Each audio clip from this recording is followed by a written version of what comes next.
Hi guys, gagawa tayo ng stir-fried eggplant, or what do we call that in Korean? Kaji Bokkom. So this is the eggplant. First, slice natin siya. Tanggalin natin yung dulo.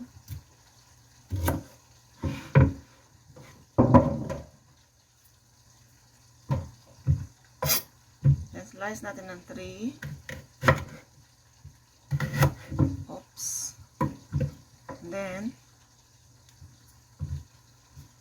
slice ulit natin. Ganyan.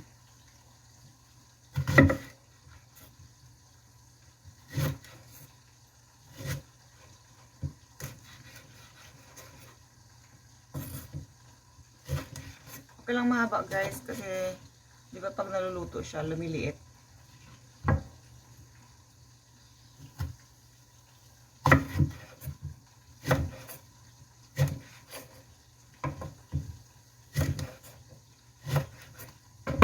Yan.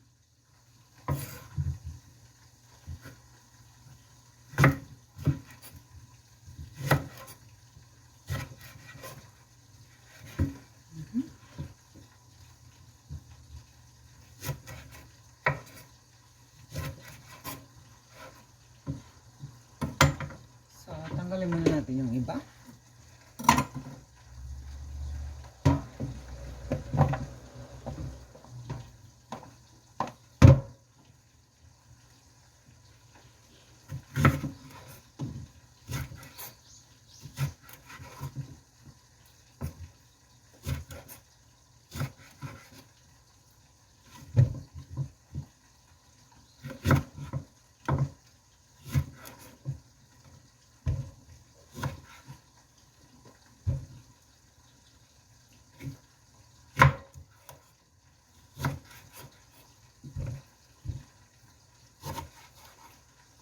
So, ayan.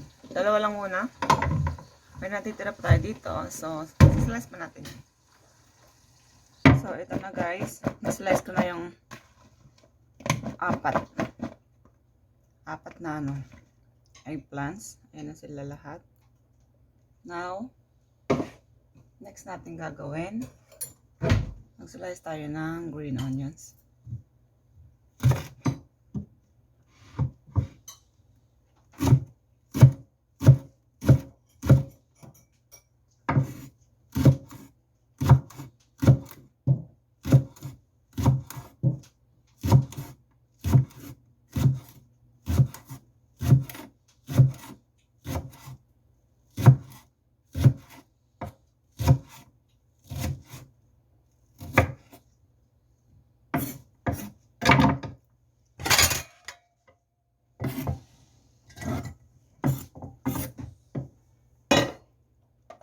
Sunod, green and red chili.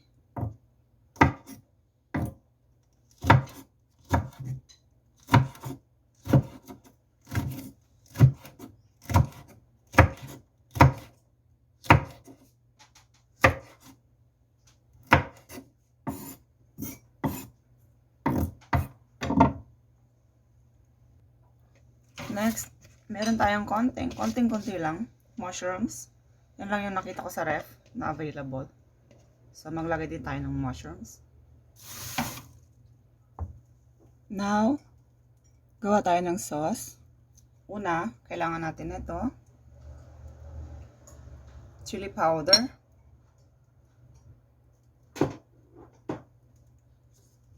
The soy sauce. Plum syrup, rice syrup or oligodang,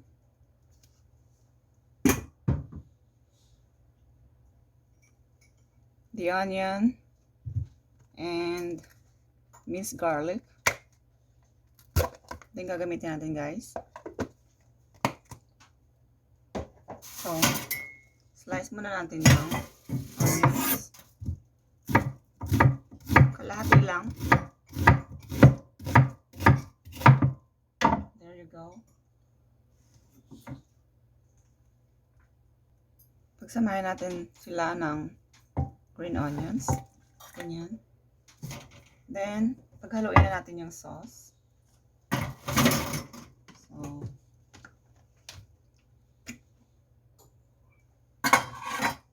ilagay tayo ng mga 3 kutsara ng soy sauce. 1, 2, 3. Isang kutsara ng plum syrup. Ayan. Isang kutsara din ng uli gutang or rice syrup.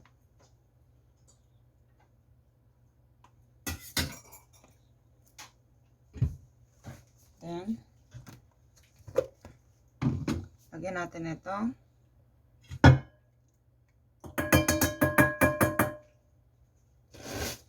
Lagyan natin lahat.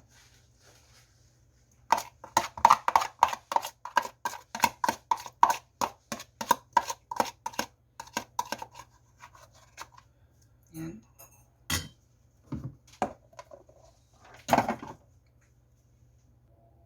One more pa is yung ginger syrup. Ayan siya.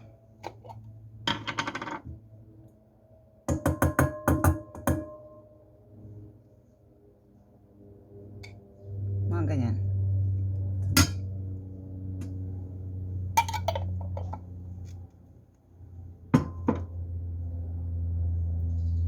Then, this one, the chili powder. Nagbubuo-buo siya sa loob. So, iyan na natin. Dalahin natin para maanghang.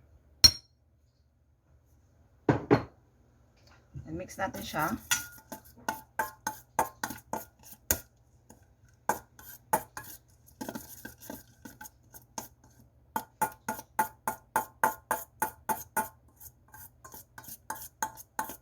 So, pagka medyo parang hindi kayo masyadong satisfied, lagyan nyo ng konting tubig. Konting-konti lang.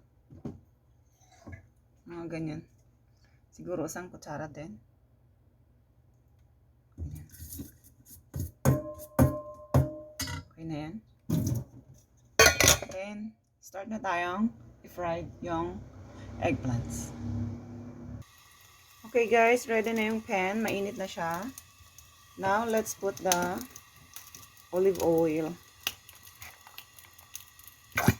Mga ganyan. So, pabayaan natin uminit. Palalo yung kanyang pan. Yan. Automatic na humihina yung apoy pagka sobrang init. Then, ilagay na natin yung eggplants.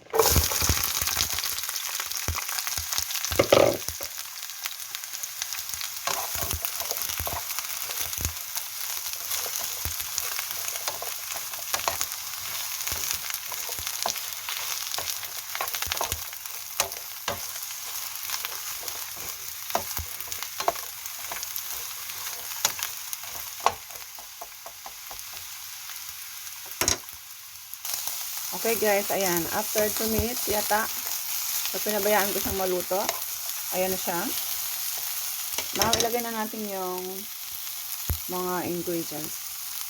Like onions and green onions. Ilagay natin. Sabay na.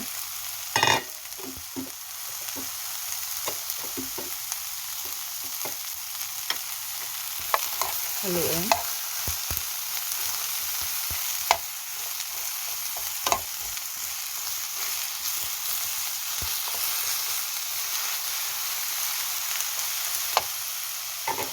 Lagay na rin natin yung mushroom. So, ito yung mushroom kanina. Konti lang siya.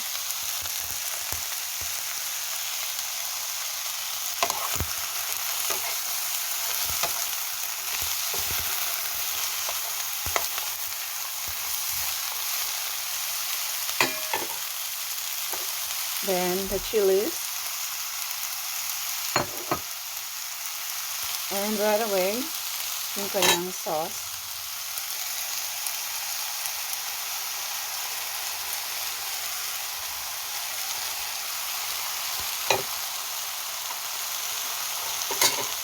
Haluin.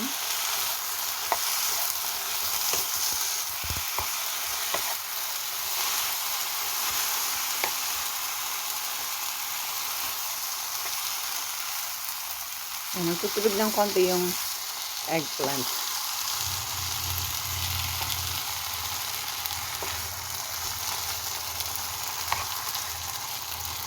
Wait lang, haluin natin mabuti. Ang hirap pag one hand. So, ayan na siya guys, ang nahalo. Now, yung natitira dito kanina sa sauce, kasi sayang, ilagay ng konting tubig.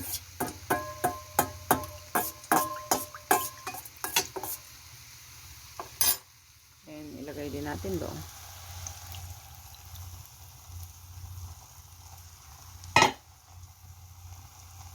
So, takpan natin para medyo ma-dry ng konti yung tubig. Then, hinaan. Iwan mo natin ng mga 2 minutes more. Now, guys, let's check. Let's check. Yan na siya. Ang bango. Nagtubig pa lalo siya. So, lutuin pa natin ng konti.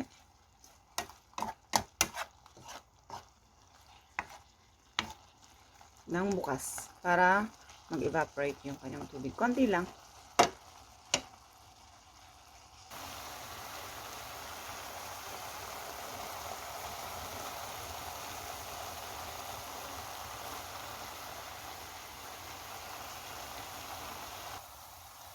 So, ayun, tinikman ko guys.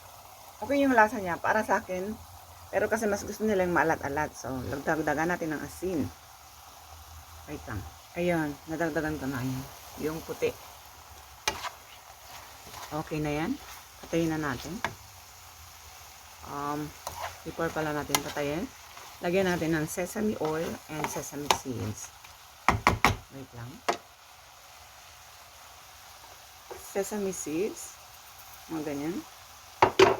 And sesame oil. Mga ganyan.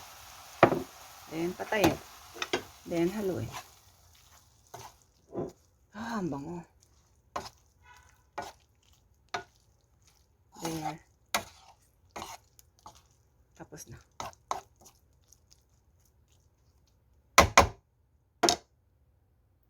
Thank you guys for watching. Hope you like my video. Bye everyone and see you on my next vlog. Bye.